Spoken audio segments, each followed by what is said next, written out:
Police converge en masse on a southwest Albuquerque mobile home park, keeping residents out while they search for suspects. The people responsible for a deadly shooting at an Albuquerque Denny's. A female employee killed before dozens of shocked patrons at the packed restaurant.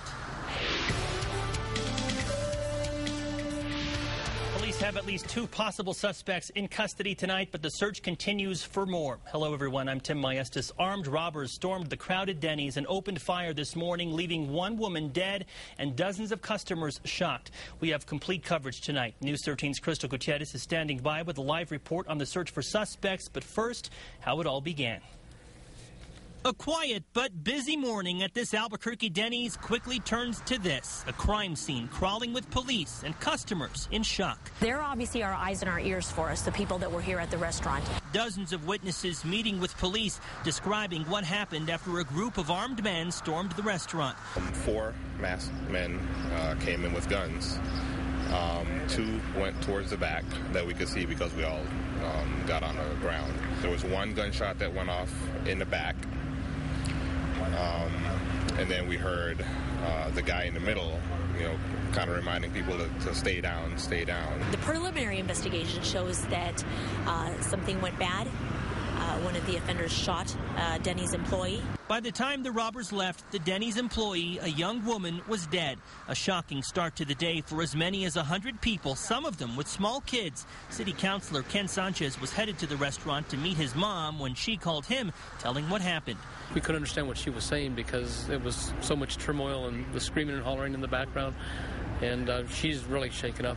Police were quick to respond, already working a special operation because of a recent spike in armed robberies on the city's west side. We have at least 100 people to interview and to find out exactly what transpired this morning. When the gunmen left the restaurant, investigators believe they headed south to Central, then west to a mobile home park near Central and 98th Street, not far away from the Denny's. News 13's Crystal Gutierrez joins us live from the Vista mobile home community with the very latest. Crystal. Well, Tim, more than 8 police officers and investigators are still here at the Vista mobile home community. Their police cars are still blocking off the road in front of the home. They believe the suspects were in today. So far, police have detained 2 people, but they say there are more. For 7 hours today, they thought they had them. I've seen detectives, undercovers. They had almost everybody out here. They had guys and green suits. The guys in green suits are on the SWAT team. Michael Berry counted more than 2 dozen of them looking for a killer in his neighborhood. From what I know of, it was a robbery that was done at Denny's, and the guys they killed a girl, ended up over here. And it's been a standoff ever since 11 o'clock this morning, so. It really hit close to home with it being that close. Crystal Montoya lives across the street from the mobile home. Police surrounded today. It's the house right in front of us. What did they see? What did they hear? They saw the cops kind of swarming all over the place. We actually had cops in our yard and hiding behind our vehicles. When she was stuck outside police lines, her mom and little sister barricaded themselves in the back rooms of their home. We heard a big boom and it shook the whole trailer. The same boom that Michael Berry's 17-year-old daughter heard. She too was stuck inside the standoff. Berry's only form of communication was a cell phone. I talked to her by cell phone, and tell her what's going on and keep the doors locked and stay down and don't go near the windows and stuff.